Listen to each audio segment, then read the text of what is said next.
During my travels, I get a lot of questions and have gotten a lot of questions on insects. Plant-feeding insects, critters that destroy a crop above or below ground.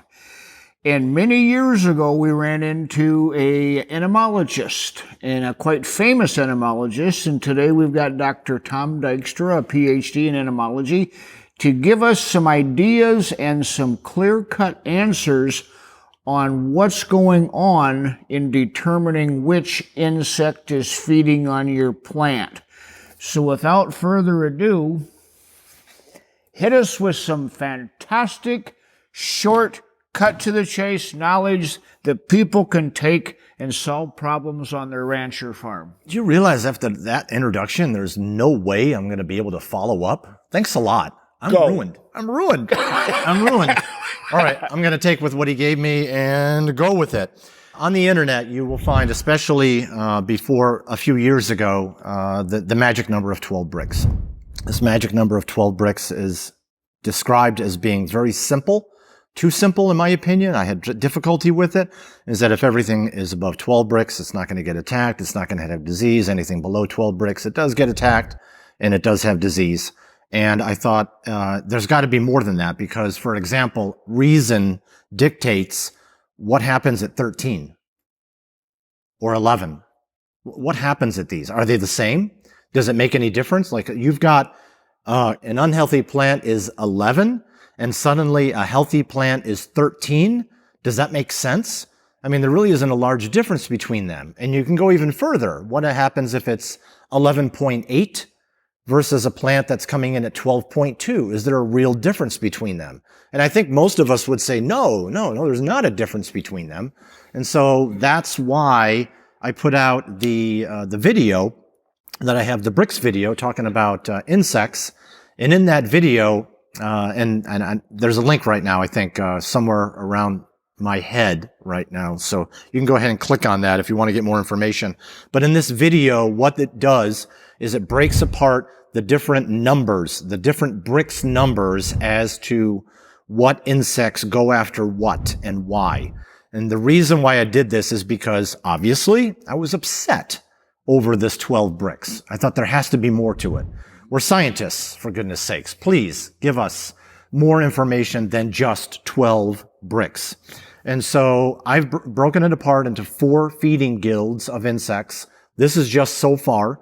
I was actually talking a little bit offline where I'm looking to develop it a little bit further. But right now we're down to 4 feeding guilds. And the first feeding guild that I often run with are the grasshopper groups. And that includes grasshoppers, it includes crickets, it includes katydids. And these groups of insects, they're chewing insects, these groups of insects will leave a plant when it's between 10 to 12 BRIX or thereabouts. That's about what I have seen when I've been out there testing BRIX.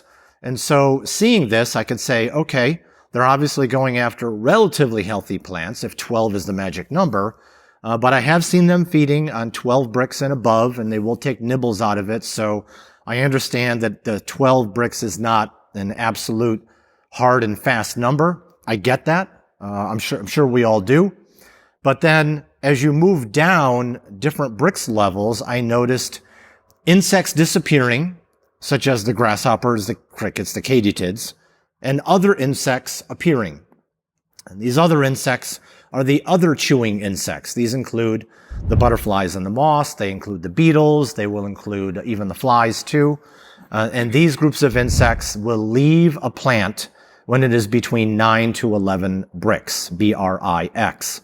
These BRIX levels as measured by a refractometer, and I'm testing the leaves because I want to know how healthy the plant is by taking a look and squeezing the leaves. And when I do so, when it's between 9, 10, or 11 BRIX, that's when these secondary insects, secondary chewers, start disappearing from a plant. As the BRIX goes down, it gets worse. These chewing insects will disappear. Once they disappear, other insects will move in a various insect succession. And you will now have sucking insects. These sucking insects can include leafhoppers, frog hoppers, various plant bugs that are out there. They're We have many insects that suck on plants, and when they do so, this third group that I'm referring to will usually leave a plant when it gets between 7, 8, or 9 BRIX. Above that, obviously it's not going to be attacked at all. So once I'm at 9 BRIX, I don't have any more sucking insects attacking it. And we've been able to verify this on many different plants. And then the fourth group, because it gets worse, this fourth group is the aphid group. I call it the aphid group simply because there are so many of them. We've got over 5,000 species of aphids, and they're very familiar with a lot of growers. But the aphid group includes the scale insects as well, and it will include the phylloxera group as well. And so these groups of mealybugs too, I'm trying to think of some others, these groups of insects, all sucking insects, will leave a plant once it gets between 6, 7, or 8 BRIX. So at 8 BRIX, there are no aphids on the plant. They're not there anymore. Because they're not there, I have realized that it's too healthy for them to eat. However, when it's below 6 BRIX, everything's possible. And any aphid can attack it, assuming that it has the interest and the ability and happens to be in the area. So these 4 feeding guilds have helped us to determine that it is more than just 12 BRIX. And because it is more than 12 BRIX, I needed to be able to get some additional numbers that come about this. So this brings up a natural question. And that is, what happens when you have BRIX at different parts of a plant at different levels? Will insects attack those lower BRIX branches? And the answer is surprisingly yes, they will. So if it's a bad fruit, they will attack the fruit. If it's a fruit eater, if it's a bad leaf, they will attack that. I have noticed citrus trees, I'm from Florida, citrus trees in Florida, if they have a dying branch, such as from citrus greening, at that point, the branch will start to degrade, the leaves will start to go bad, and the branch will start to die back, to die, which is the dieback that many people have seen with citrus greening. And I can easily find 100 to 1,000 Asian citrus psyllids on that branch, and not a single one on the rest of the tree. So yes, they can be selective. And so does it apply to a single plant? Can you say, well, I just measured a tree and it came in at 14 BRIX, and yet I have an insect attacking it? What you will find, and these situations do occur, and I'm often asked about these exceptional circumstances, does that mean that you're wrong? And the fact is, no, I'm not wrong, because the data tells me that I am right, and therefore I'm now giving this information to make it available so that you can test it and understand a little bit more about your plants as to why this group of insects is attacking it and another group of insects is not attacking it.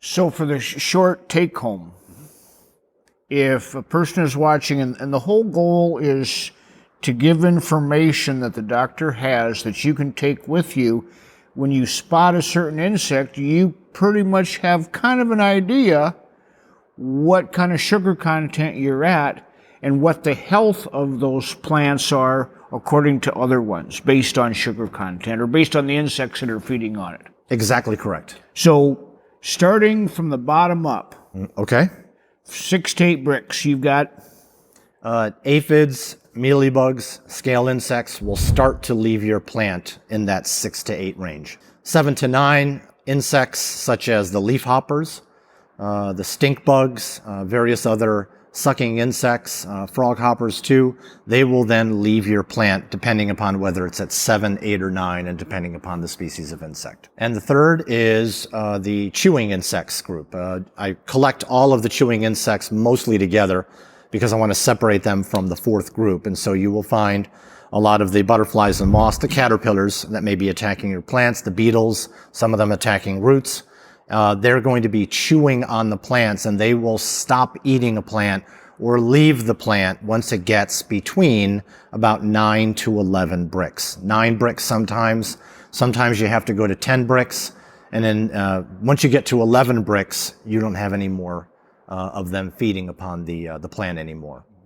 And then the fourth level, then the reason why I separated them, because they're all chewing insects, but the grasshoppers have impressed me. Because they've impressed me, I have given them their own category. I'm sure they're all absolutely touched with me. So included in the grasshopper group are the katydids, which look like grasshoppers, of course, because they have the jumping legs in the back, as well as the crickets as well.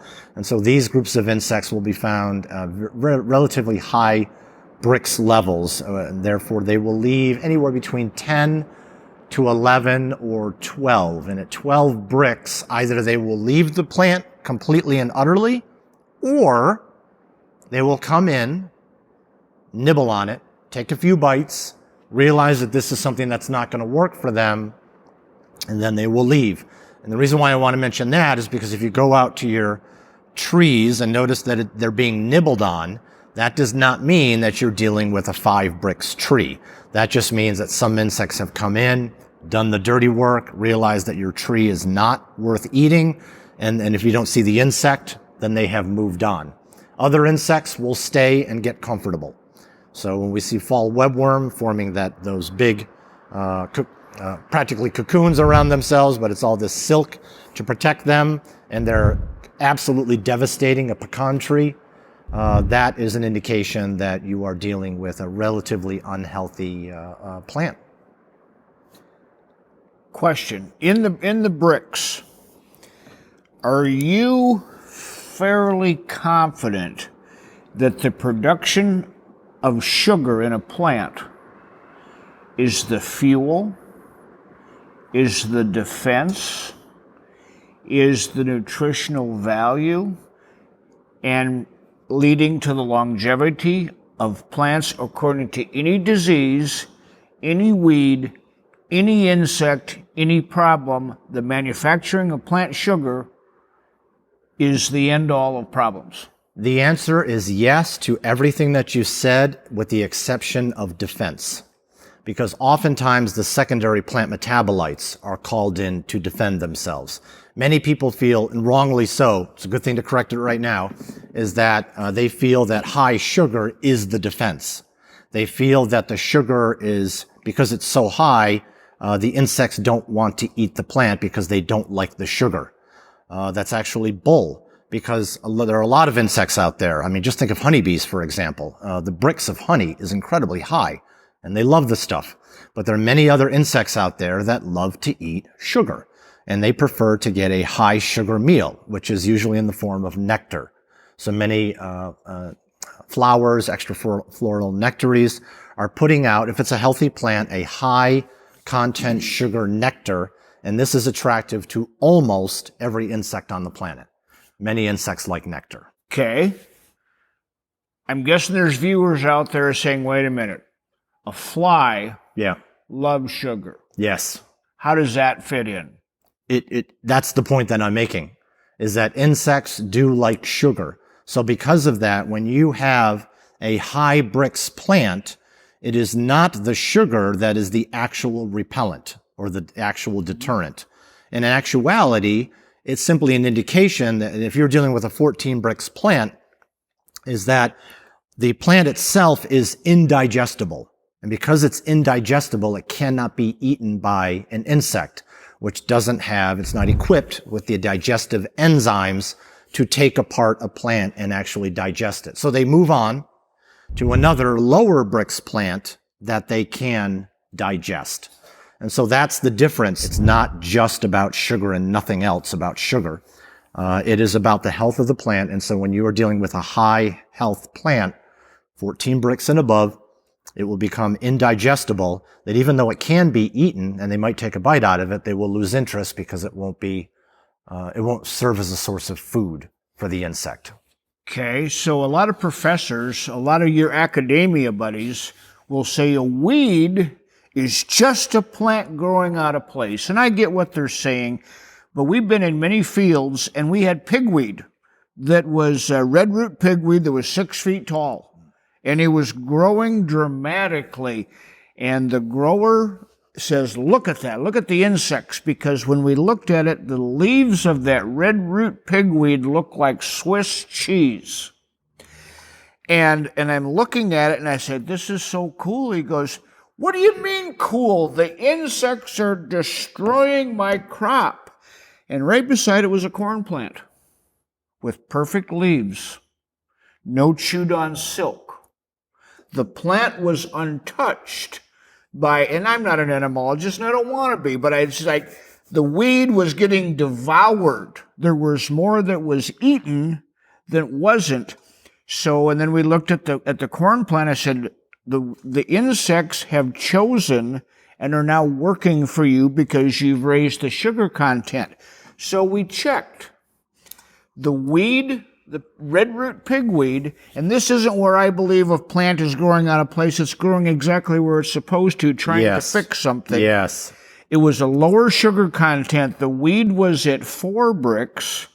The corn was at 16.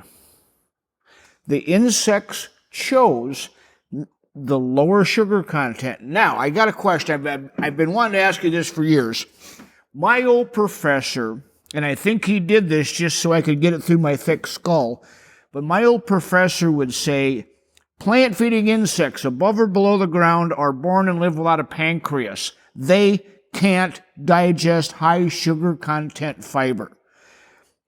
I don't know if that's true, but he got me to remember that plants with high sugar content are not necessarily attracting the insects. Do these plant-feeding insects above and below the ground have a pancreas or not? They do not have a pancreas. Aha! I knew it! Thanks, Merlin. Dang, I walked right into this one. Because they don't have a pancreas, that doesn't mean that they can't handle sugar. Obviously, there are certain levels of sugar that an insect can handle. It just cannot do that with a bona fide organ, such as a pancreas. There are other biochemical ways of handling sugar. So no, it's not because it doesn't have a pancreas, although you could surmise that this may be an advantage, is to have a bona fide organ that can handle it, but the insects aren't looking for high sugar plants anyway. All of the digestible plants are low BRIX. So because of that... Well, can you say that again? Yeah. The plant-feeding insects, what are they looking for? They're all looking for low BRIX plants. Unhealthy. Unhealthy plants. Sick. Low nutrition. Low nutrition. Poor shelf life. Poor shelf life. Low flavor. Low flavor. Okay, sorry. You're just feeding me right now. Well... I'm just going to go take a break. You just continue. You're doing a great job. Here we go. You're doing a great job. Well, and the thing is, many growers have counted on chemicals to work. Because let's face it. They do work. Yeah. For what they're intended to do. Really well. Yes. But what's happening now is, I just talked to some alfalfa growers in Colorado, and there's this brand new chemical insecticide out. They said, be careful because we're limited. If you overuse this, there's going to be a resistance, and then you're going to have nothing. They watched a video and they called and they said, hey, how can we protect our alfalfa from all of these bloodthirsty, sap-thirsty insects? So hopefully this will be Colorado. I hope you're watching. South Africa, I hope you're watching because there's alfalfa down there as well as Australia. But this He's mentioning names right now, yes. This is information.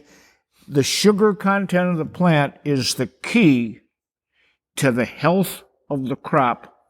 Yes, that's what you are measuring. You are not measuring sugar for the sense of measuring sugar, and that's the end game. The end game is not to measure sugar. It is a means to an end. The end game is plant health. You use sugar as a means to get to the end game. So since the end game, and that's why we use this is not to test sugar and then to call it quits. It's meant to test sugar as a means to determine how healthy is the plant. And that's why we focus on the leaves almost exclusively, although we can use other parts of the plant in order to test these BRIX levels. So that's where we stand with that. And you can see, based upon this discussion right now, that there is certainly a lot more to it than just 12 BRIX. Okay, question. A grower wants to be regenerative. Mm-hmm. And he says, BRIX don't matter. Can a grower be regenerative, in your opinion, without increasing the sugar content, i.e. BRIX, of a plant? Absolutely, of course, because regenerative has no meaning in my mind. So because regenerative has no meaning, because it hasn't been defined, you can say whatever you want. Okay. It's lost its meaning. But back to the question. Yes. In your opinion, can a farmer be regenerative without increasing the BRIX of his plant?